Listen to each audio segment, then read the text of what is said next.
Hai Peanuts Gang, kalian yang sering berkendara pasti udah akrab ya dengan rutinitas ngisi bensin. Walaupun kadang males, tapi ya mau gimana lagi. Nanti motormu bakal ngambek gak mau jalan tuh kalau nggak diisi. Nah, tahukah kamu? Ternyata ada loh trik-trik unik dalam ngisi bensin. Kira-kira ini bener atau hoax ya? Misalnya, ada anggapan yang berkembang di masyarakat kalau sebaiknya kita melihat apakah ada truk tangki BBM di suatu pom bensin. Jika ada, itu berarti truk tersebut bisa jadi baru saja melakukan pengisian tangki timbun di sana. Nah, katanya sih, sesaat setelah tangki diisi, endapan kotoran pada tangki dan truk akan naik sehingga bahan bakar yang masuk ke kendaraanmu jadi kotor. Lumayan masuk akal sih, tapi Wakil Presiden Komunikasi Pertamina Adiatma Sarjito memastikan bahwa hal ini tidak benar dan menjamin tidak bakal ada kotoran karena tangki penyimpanan dalam keadaan bersih. Ada proses pembersihan tangki yang sesuai prosedur dan terjadwal. Ternyata begitu ya.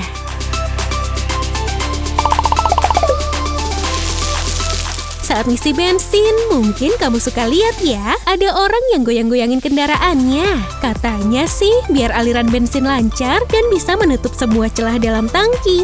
Cukup aneh ya, padahal bensin adalah benda cair yang menurut hukum fisika otomatis akan mengisi penuh wadahnya. Mitos ini sudah dibantah oleh para teknisi kendaraan, menggoyangkan kendaraan saat diisi malah bikin gesekan antara nozzle dengan lubang tangki. Ternyata sia-sia ya.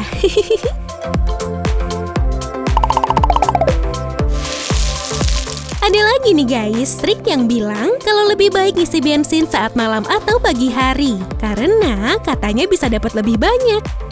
Masa sih? Ahli konversi energi dari ITB bernama Tri Yuswijayanto Zainuri mengatakan memang cairan akan menyusut dan lebih padat di suhu udara rendah.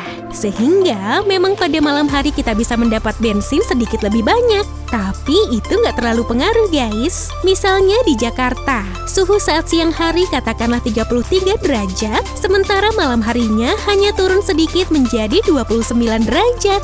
Efek ini baru berasa kalau jumlahnya sangat besar, misalnya untuk truk tangki pengangkut BBM.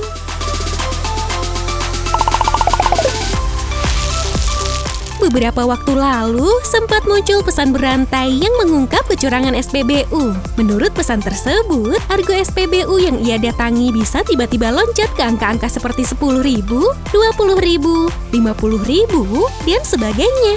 Untuk itu, ia memberikan tips agar kita membeli bensin dengan nominal yang nggak umum, misalnya 13.000, 23.000, atau 59.000. Pihak Pertamina sendiri meminta masyarakat untuk melaporkan dengan detail ke kontak center jika ada kasus-kasus seperti ini.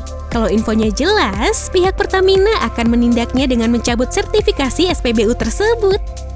Gimana nih menurut kalian guys?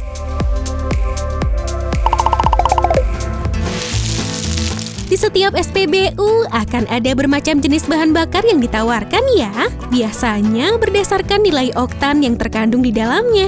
Misalnya di SPBU Pertamina ada Pertalite yang beroktan 90, Pertamax dengan oktan 92, dan Pertamax Turbo yang nilai oktannya 98. Nah, banyak yang beranggapan kalau semakin tinggi oktannya akan membuat performa kendaraannya semakin baik.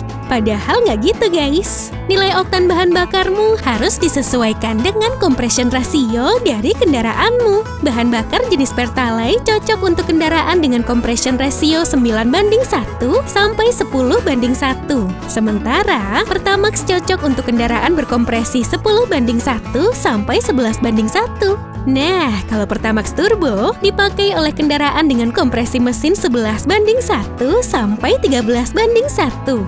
Kalau salah milih bahan bakar, bisa bikin mesin kekurangan tenaga dan cepat panas. So, mending kalian cari info ya, berapa rasio kompresi kendaraan biar bisa menggunakan bahan bakar yang pas.